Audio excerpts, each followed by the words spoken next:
Recording. Ya, assalamualaikum warahmatullahi wabarakatuh. Selamat malam semuanya. Salam sejahtera untuk kita semua. Ini lagi hujan cuacanya. Sekarang saya nggak nyalakan video, takut koneksinya kurang bagus. Kita akan lanjut ya pada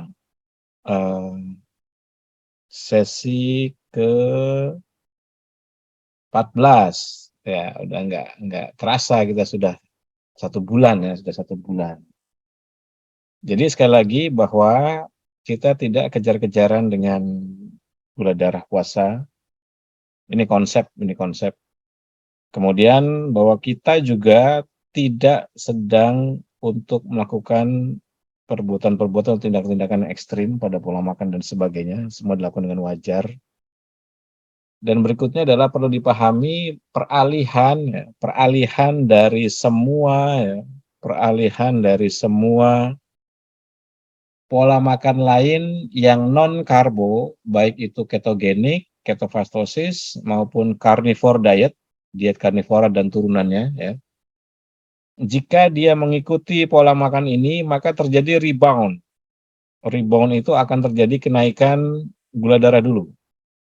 Nah, maka itu dibuktikan sama Pak Sisbandi ya, yang share pencatatan GDP-nya.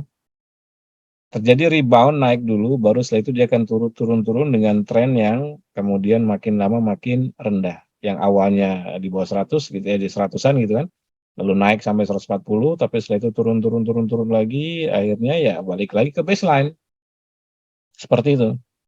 Nah, makanya ini di sini harus dipahami dulu bahwa rebound ini penting sekali dipahami pada sebuah peralihan dari pola makan yang non karbo menjadi pola makan yang biasa-biasa saja gitu, dalam arti di PMA ini kita nggak ada harus melarang orang atau harus merekomendasikan orang makan karbo atau tidak, enggak, kita kan cuma 2 tujuannya kan. PMA itu kan tujuannya cuma 2, yang pertama adalah mengurangi glukosa postprandial 30-40% dengan cara food sequencing. Itu nomor 1 tuh, dengan cara food sequencing atau food order. Urutan memakannya, di mana protein dimakan duluan, setelah itu sayur, kasih jeda semenit, baru setelah itu karbo. Jadi dapat 30-40% manfaat. Loh kalau gitu yang non karbo 100% dong? Iya, ya jelas aja wong dia cut karbo gitu kan. Kalau dia cut karbo udah pasti 100% kan. Kalau kita kan nggak cut karbo bagi yang masih mau konsumsi karbo. Bagi yang enggak, ya nggak ada masalah. Kita tidak memaksa. Tidak memaksa. Tapi ini kita bicara pada orang-orang yang kemudian ada makan karbo lagi. Maka dia cuma dapat 30-40% saja penurunan glukosa setelah makan, itu pun sudah bagus gitu. Bahkan beberapa jurnal bisa bilang sampai 50%. Itu sudah bagus. Berarti ada 50% yang harus kita bakar. Iya betul. Makanya dibakarlah lewat olahraga gitu kan, dikasih jalan kaki, ada plank, ada push up, lalu dengan segala macam variasinya. Bagi yang sakit nggak boleh dilakukan, bagi yang bermasalah ya jangan dilakukan kan begini. Ini semua kita sangat sangat fleksibel sekali. Ada latihan es, ada olah napas, ada intermittent fasting yang kita pilih antara 12 sampai 22 jam. Dengan seminggu sekali hanya 23 jam saja, itu pun seminggu sekali, maksimal seminggu 2 kali. Loh kalau IF-nya 12 sampai 22 saya pilih yang mana? Ya tergantung ibu bapak sekalian pengen dapatnya yang mana dalam hari itu. Ya kan? Kalau sekiranya terlalu sibuk kemudian sulit, ya silakan saja 12 sampai 14 jam kan bisa kan? Start dari jam 8 malam, kalau 12 jam berarti buka puasanya jam 9 pagi. Ya tidak ada masalah. Ya kan? Kita biasa-biasa aja. Toh kalau makan pagi itu nggak mungkin kita langsung bikin masuk ICU kan. Iya, gitu. Jadi kita nggak ada ketakutan. Kan nanti kan kita bakar. Sudah dikasih tahu bahwa kalau makan pagi misalnya atau sarapan pagi atau habis buka misalnya begitu, entah jam IF-nya berapa saja, kan dikasih tahu ada jurnalnya mengenai jalan kaki. Ya, mengenai jalan kaki. Jalan kaki terbukti menurunkan glukosa postprandial. Jadi jalan kaki 10 menit setelah makan itu terbukti menurunkan glukosa postprandial. Ya kita bakar dari situ. Wah nggak sempat mas jalan kaki, ada latihan es kan begitu. Latihan es juga jelas sekali tuh jurnalnya itu bahwa itu ada agen anti diabetes di situ. Dia melakukan termogenesis, pembentukan panas, berarti jelas nih glikolisis atau pembakaran gula. Nah, jadi kebakar lagi tuh lewat latihan es, lewat jalan kaki, lewat push up. Jalan kaki itu menginduksi otofagi antara 20 sampai 180 menit. Yang mana yang harus saya ambil, Mas? Ya terserah. Kita bisa mampunya dalam sehari itu berapa menit kan begitu. Ya lakukan saja. Kan jadi kita nggak pusing gitu. Makan ya biasa gitu kan. Dan kita pun aktif bergerak. Otot-otot kita bawa aktif bergerak. Kemudian ada resisten trainingnya juga. Kalau beresiko latihan push up di lantai, maka lakukanlah di tembok. Kalau beresiko plank di lantai, maka lakukan di tembok atau di pagar. Ini kan simpel sekali kan. Kalau habis operasi, ya tentu saja nggak boleh melakukan. Ini kan udah jelas kan, makanya dikasih tahu bahwa untuk mereka yang beresiko pada sebuah aktivitas fisik tertentu tidak boleh dilakukan. Orang habis patah tulang, ya nggak mungkin, misalnya tangannya kemudian disuruh push up, nggak boleh, kan gitu. Jadi kita memposisikan sebagai hal yang wajar. Nah, dengan cara seperti ini, perhatikan saja. Ini kan saya mencatat, ini belum saya munculkan datanya dari peserta yang mengirimkan Excel, yang menulis GDP. Ya, jadi saya hanya membuatkan data bagi peserta-peserta yang mengirimkan Excel yang GDP-nya ditulis. Kalau GDP-nya nggak ditulis, ya saya hanya lihat dari seberapa variatif dia melakukan IF, kemudian olah napasnya rajin apa enggak, latihan esnya rajin apa enggak, jalan kaki dan sebagainya, itu saja. Tapi bagi mereka yang menulis GDP-nya, ini saya tuliskan di dalam Excel tersendiri. Dan nanti saya publikasikan pada saatnya nanti akan terlihat bahwa tren line-nya nyaris 99% turun, tren line-nya. Jadi kalau kita bicara tren, bukan bicara data saat itu. Jadi kalau ada peserta komplain misalnya, Mas ini kan GDP-nya jadi 3 digit berapa? 130. Tapi data-data sebelumnya itu 101, 115, kemudian ada naik spike 130, lalu besoknya datanya turun lagi jadi 101, ada 98, kadang-kadang begitu. Ya sama persis, perhatikan datanya Pak Sisbandi itu kan. Ini kan saya lagi buka nih. Nah, di datanya beliau kan pada tanggal 6, 8 itu kan rendah. Ya, mungkin 105, 110 lah, sekitaran segitu. Tapi mulai tanggal 10-an itu sekitar 120, lalu tanggal 12, 14 itu sampai 140, 145, mungkin 145-an kali. Nah, jadi ketika orang ngomongnya pada saat tanggal 14, ya tentu saja lagi tinggi. Tapi di tanggal 16-nya turun lagi, di tanggal 18 turun lagi, tanggal 20. Jadi kalau di dalam fungsi matematika, bentuk grafik seperti ini dibuatkan trend line-nya, maka akan terbaca trend line yang menurun. Trend line yang menurun, begitu cara kita memahaminya. Jadi kalau kita hanya menafsirkannya dari tanggal 12, jelas naik. 3 digit tinggi, 145. Tapi kita tafsirkan perjalanan data dari tanggal 6 sampai tanggal 4 Oktober, dari 6 September sampai 4 Oktober. Yang kita lihat kan perjalanan datanya, itu yang disebut dengan trend line, tuh maksudnya seperti itu. Jadi trend line adalah melihat perjalanan data, bukan menafsirkan atau menyimpulkan data yang terjadi pada saat itu, pada tanggal itu, bukan. Kita lihat perjalanan data. Sama kayak HRV, HRV juga melihat perjalanan trend line. Perjalanan trend line. Nah, dari situ silakan saja. Bisa dibuktikan, pasti trend line-nya turun. Cara buktikannya bagaimana? Masukin angka dan tanggal itu pada Excel, lalu tinggal klik kanan, create chart, gitu kan. Create misalnya line chart gitu ya. Chart line atau line chart lah begitu secara otomatis. Lalu ada tombol di sebelah kanannya, ada plus. Itu nanti silakan masukkan trend line. Ada fungsi trend line di Excel yang secara otomatis dia akan membaca sebaran data, statistik ya. Nanti trend line-nya akan lihat arah garisnya itu turun ke kanan. Turun ke kanan. Jadi artinya apa? Artinya intervensi yang dilakukan pada saat itu untuk durasi sepanjang sebaran data itu menunjukkan penurunan. Seperti itu cara membacanya. Nah, makanya saya ketika ada yang misalnya, Mas ini kan naik, ya ibu akan rebound dulu, atau bapak akan rebound dulu. Tapi kita mau lihat perjalanan datanya selama sebulan ini, kan gitu. Nah, makanya harus dibuktikan lewat pengukuran. Nah, kalau nggak ada pengukurannya, ya saya nggak bisa komentar banyak. Apalagi nggak mengirimkan, karena ada yang nggak membuat Excel, lalu kemudian ya mengeluh gitu, kenapa ini masih tinggi? Ya saya nggak bisa jawab, karena bisa saja pada hari itu saja. Ya kan, jadi ibaratnya kayak Pak Sisbandi ini chatting dengan saya tanggal 14, tanggal 12 misalnya, di mana posisi gulanya lagi 145, misalnya begitu. Ya jelas aja pada saat hari itu ketika pas chatting sama saya, Mas kenapa ya gula darah saya lagi tinggi? Iya, saya hanya bisa jawab banyak faktor gitu kan, mungkin kurang tidur atau tidur yang tidak berkualitas, kurang bagus, atau mungkin ada internal stres yang terjadi karena mungkin nggak punya alat HRV, saya nggak tahu apakah ada internal stres atau tidak. HRV bisa baca ada internal stres atau tidak gitu kan, sehingga ada potensi gluconeogenesis atau tidak. HRV bisa baca. Jadi kalau chattingnya pada saat tanggal 12, ya udah saya hanya bisa bilang bahwa mungkin kayak gitu. Tapi ketika Pak Sesban itu kasih saya data dari tanggal 6 September sampai 4 Oktober, baru saya bisa simpulkan dari garis itu. Ini trennya nurun, udah kelihatan. Nah, seperti itu. Jadi ini yang saya maksud dengan perjalanan data, ini yang saya maksud dengan rebound. Wajar saja orang yang setiap hari makan telur, telur, telur, telur, dan telur, tiba-tiba makan nasi goreng, lontong sayur lagi. Ibaratnya gitu kan. Kita berpikir gampangnya begitu. Yang biasanya cuma telur, telur, telur, tiba-tiba makan nasi kuning lagi gitu kan. Lontong sayur lagi, ya jelas aja pasti naik. Nah, maka selama jalur-jalur otofagi lainnya itu dijalankan, dipraktekkan, maka kita akan baca tren lainnya itu. Nah, maka ukurlah gula darah puasanya. Lalu dilihat. Pakai Excel tuh gampang sekali, makanya saya nggak begitu sulit. Begitu ada yang kirim, saya cuma jawab, sip, siap, sip, siap. Gitu aja kan. Karena saya tinggal itu, tinggal apa namanya, munculkan. Oh, share screen. Screen di layar maksudnya. Yang Pak Asis Bandi itu ya. Coba ya, ini saya munculkan yang WhatsApp. Nah, itu kelihatan ya. Nah, ini nih datanya Pak Asis Bandi.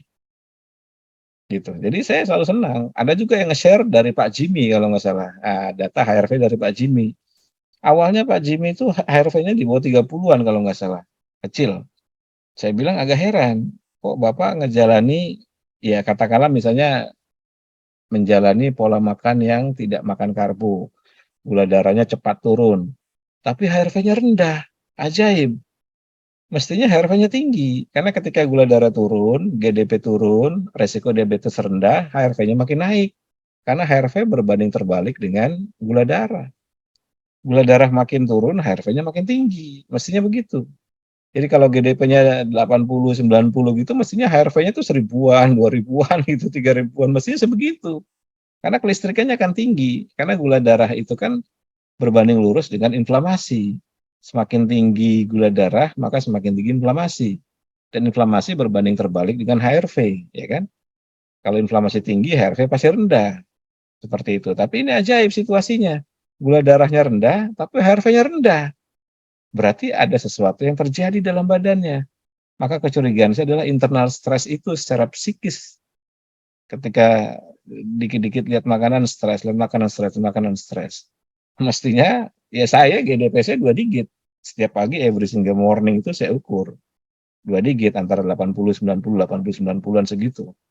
Ya HRV saya bagus begitu, tinggi semua. Makanya semua peserta saya HRV-nya tinggi.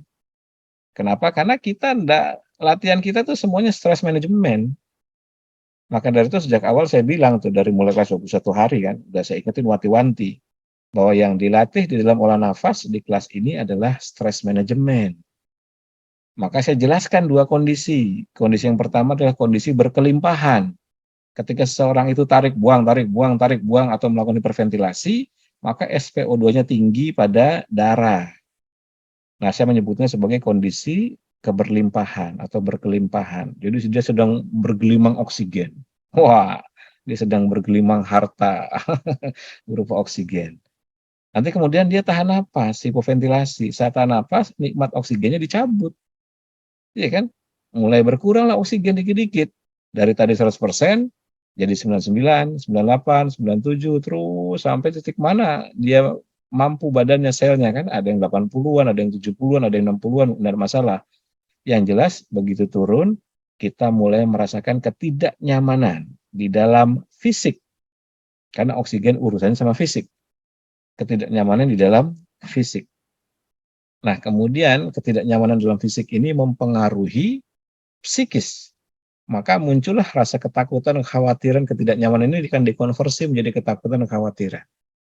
Nah, latihannya tuh ya di situ. Makanya aba-abanya itulah enjoy relax, tidak ada keruk di dahi, otot-otot kendor relax. Kita disuruh untuk relax, tidak stres.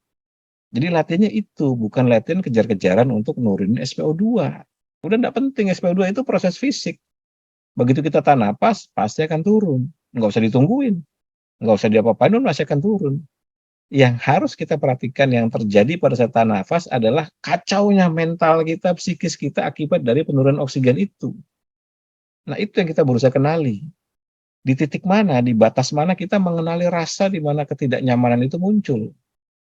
Ya kan? Baru setelah itu belajar untuk kendalikan. Manajemen stres itu, handling stres di situ, smiling. Wah, rasanya nggak nyaman nih. Ya disenyumin aja. Gitu, senyumin aja. Ya kan? Maka tahan napas itu stress handling atau stress management. Gluconeogenesis pasti akan turun kalau stress manajemen kita benar. Kalau enggak, pasti gluconeogenesis kebentuk di situ. Lebih tinggi kan pasti kan? Adrenalin lagi tinggi, kortisol pasti tinggi.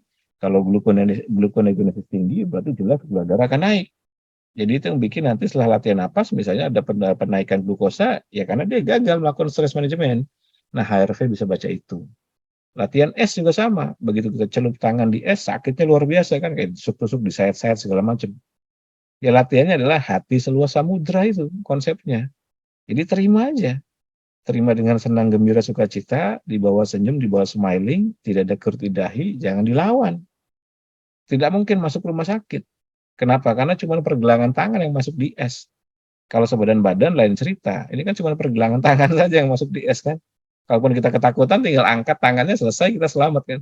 Iya. Nah, seperti itu. Jadi latihan S hati seluas samudra itu adalah stress management atau stress handling. Jadi sudah dua kita stress handling, ya kan? Latihan napas dan latihan S. Kemudian puasa. Puasa jelas kekurangan nutrisi. Orang sengaja nggak makan, pasti krui-krui kelaparan gitu kan?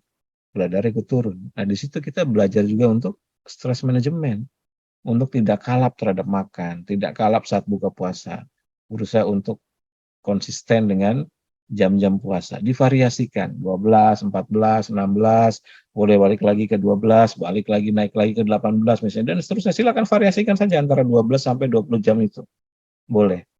Ada kesempatan untuk melakukan 23 jam dalam seminggu sekali, lakukan. Kalau nggak mampu, gemeter dan sebagainya, jangan lakukan. Kan sesederhana itu kan. Wah, saya itu pengen 18 jam, tapi di jam ke-16 rasanya udah gemeter, keringat dingin. Ya jangan dipaksa, makan aja. Ya makan aja kan.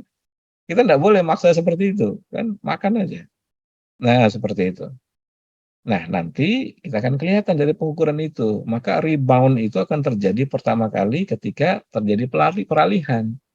Peralihan itu kan biasanya nggak makan karbo, tiba-tiba makan lagi kan gitu.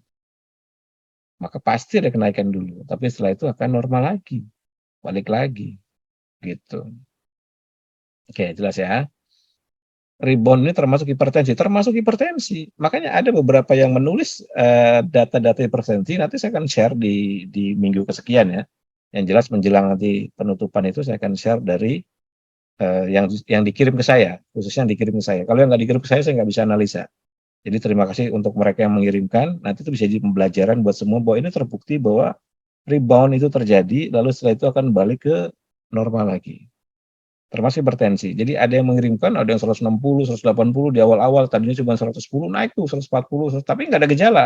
Setelah itu dia mulai turun lagi 140, turun lagi 130, turun lagi 120, lagi balik lagi 120-an. Tapi kalau nanyanya pada tanggal tersebut, jelas lagi tinggi.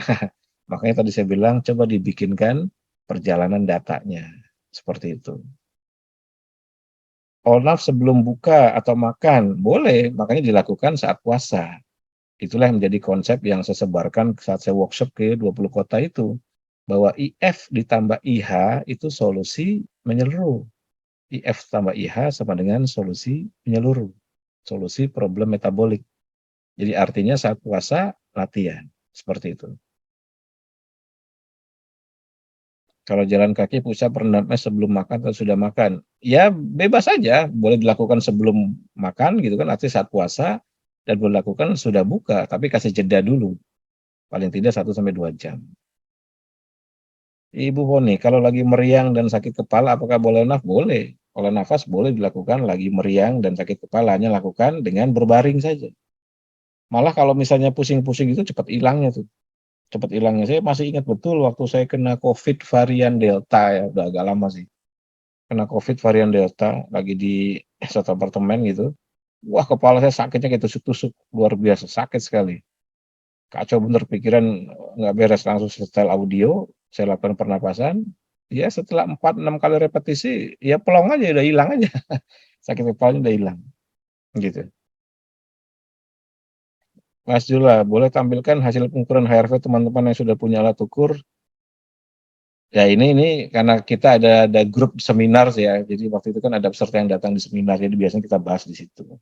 Kenapa kalau kita bahas di grup yang tidak berhubungan dengan itu, khawatirnya malah membingungkan, apalagi tidak punya alatnya gitu kan. Yang jelas bahwa saya kasih gambaran aja, jika kita makin membaik, prognosis HRV akan menunjukkan grafik yang makin meningkat. Kalau secara angka, berarti angka HRV-nya makin tinggi. Seperti itu aja. Karena kita dikasih tahu bahwa dari variabel-variabel ini ada yang untuk penyakit berat, ada yang untuk menunjukkan intensitas saraf simpatik atau parasimpatik dan seterusnya. Seperti itu.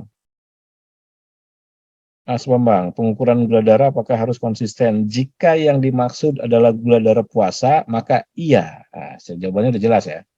Jika yang dimaksud adalah gula darah puasa, maka iya. Harus diukur konsisten antara jam 7 sampai jam 10 pagi. Seperti itu. Itulah disebut sebagai gula darah puasa. Bu Weni, apakah boleh olah napas menggunakan diafragma 1 jam setelah makan? Boleh, kalau 1 jam setelah makan boleh. Jadi sekali lagi begini, patokan 1 sampai 2 jam itu balik lagi ke apa yang dimakan. Makanya ketika kita makan sesuatu itu akan ada enzim yang mencerna. Ya kan, akan ada enzim yang mencerna. Kalau karbohidrat, dia dicerna oleh enzim namanya amilase. Kalau protein, dia akan cerna sama enzim namanya lipase. Dan kedua enzim ini bekerja secara bergantian. Jadi itulah menjadi dasar dari food sequence. Jadi ketika kita makan sayuran protein duluan, gitu kan, maka enzim lipase keluar. Jadi ketika kita makan belakangan pada karbonya, amilase kan di hold dulu, ditahan dulu, karena dia harus menyelesaikan fungsi lipasenya dulu. Itu yang bikin akhirnya glukosa postprandialnya bisa turun 30-50%. Jadi alasannya itu. Jadi kalau yang dimakan itu adalah jenis yang mudah cerna gitu ya, maka sudah pasti 1 jam pun sudah tidak ada masalah kan gitu. Tapi kalau kayak daging-dagingan, jelas kita perlu waktu lebih lama untuk dicerna, biasanya 1,5 sampai 2 jam lah, let's say seperti itu. Jadi kalau kita masih ada proses pencernaan di dalam perut kita, lalu kita melakukan pemompaan diafragma gitu ya, ya sudah pasti rasanya tidak nyaman aja, rasanya tidak nyaman, seperti itu. Jadi paling tidak kita ambil titik tengahnya 1,5 jam lah paling tidak. Karena saya nggak tahu apa yang dimakan. Karena ini bergantung pada apa yang dimakan. Fungsi enzim tadi. Lipase sama amilase. Oke, jelas ya. Jadi ini saya senang sekali ketika ada teman-teman yang nge-share gitu kan. Kalau untuk yang apa namanya data-data lain ini saya udah ada semua di Excel saya. Jadi dari kirim-kiriman peserta gitu kan, hanya belum saya munculkan aja. Karena biar nanti kita akan lihat sama-sama bahwa tren line-nya itu kebacanya adalah tren line penurunan. Ya kan? Sedangkan kalau di kelas saya itu yang disebut sebagai normalisasi diabetes adalah pada parameter HbA1c. Kalau di saya, tapi itu kan mesti bayar kalau misalnya kita periksa di lab. Ya kan sekitar 300 ribuan lah. Maka ya enggak apa-apa, pakai GDP juga boleh-boleh aja. Yang penting trennya terlihat menurun. Oke, seperti itu. Ya, kalau sudah jelas, maka silakan dilanjut.